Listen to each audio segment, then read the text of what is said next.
Hey guys, welcome back to the channel. Today we're brewing KegLand's all grain recipe kit, their Hunt for the Red Bocktober. I've put the link in the description below if you want to make this recipe. First you want to select if you're going to make a single batch or a double batch, and if you would like them to mill the grain or if you're going to mill the grains at home yourself.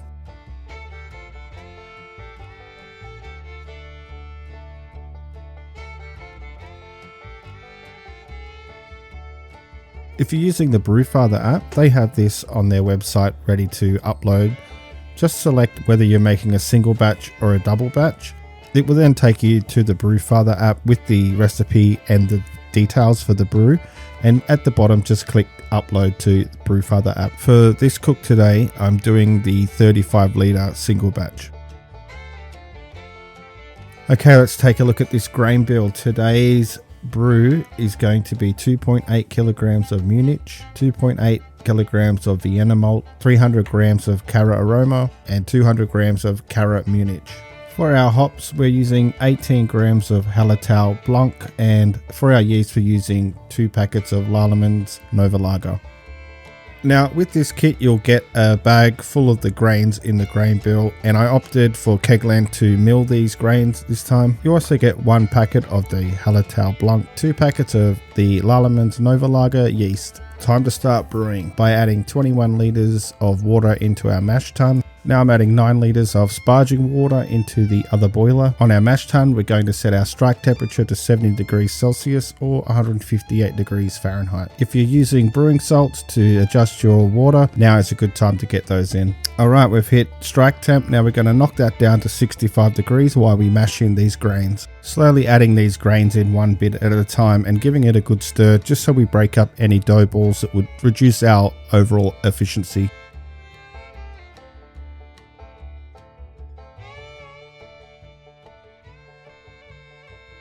Alrighty, now with all those grains in, it's time to put the recirculating arm into the boiler, and we're going to pump the wort from the bottom of the mash tun onto the top of those grains to also help us with efficiency in getting more fermentables out of the grains. And we're going to mash this for 60 minutes and giving it a stir every 15 minutes.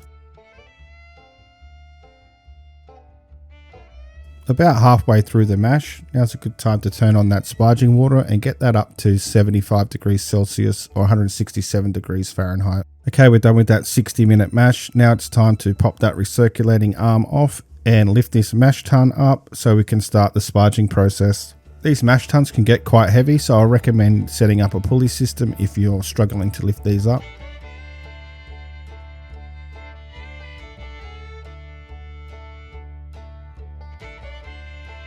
Connecting silicone tube to my sparging water, and I'm just going to pump that on top of the grains in the mash tun, making sure I get all that goodness into the boiler.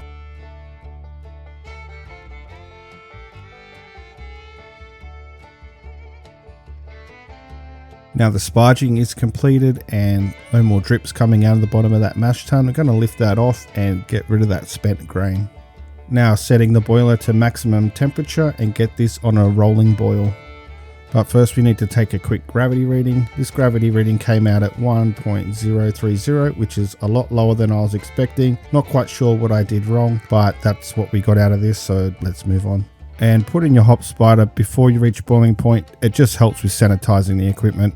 For this brew, it requires the 18 grams of Hallertau Blanc to go in the start of the 60-minute boil.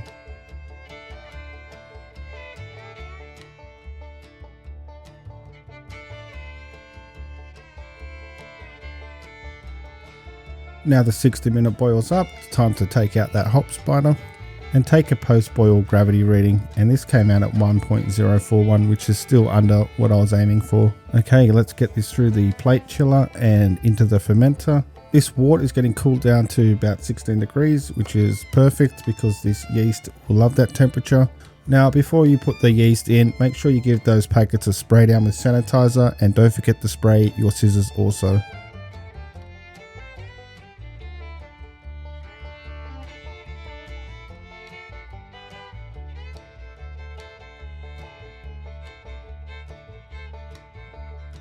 Adding in those 2 packets of yeast, and I'm giving that a splash around to help mix that yeast in and oxygenate that wort, because the oxygen in the wort helps that yeast perform better. Okay, got 21 litres out of that. Pretty happy. That's what I was aiming for. Now going to give this thermo well and fermenter cap a spray down with sanitizer.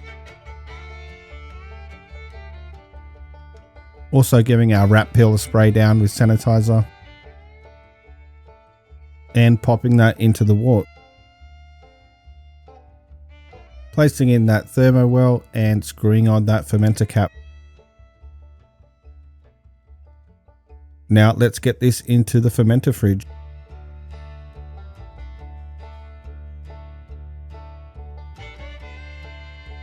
Setting our spunning valve to 10 psi and putting that on the gas valve on top of the fermenter.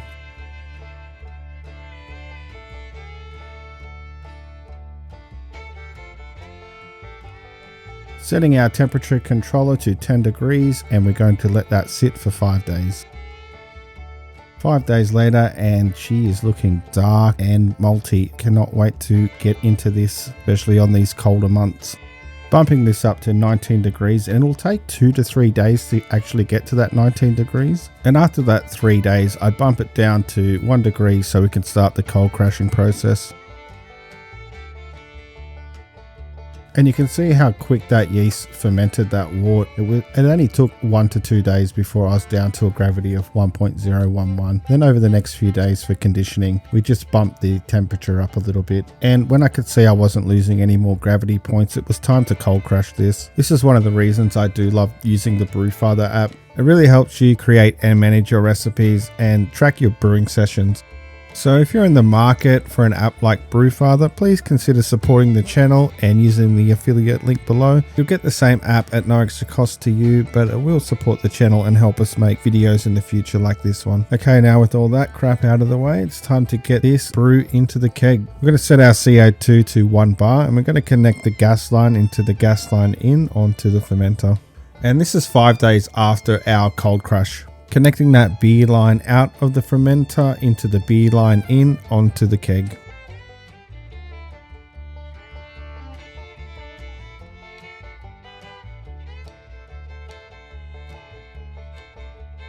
Attaching that release valve into the gas out onto the keg and slowly unscrewing that valve until you hear a slight hissing sound.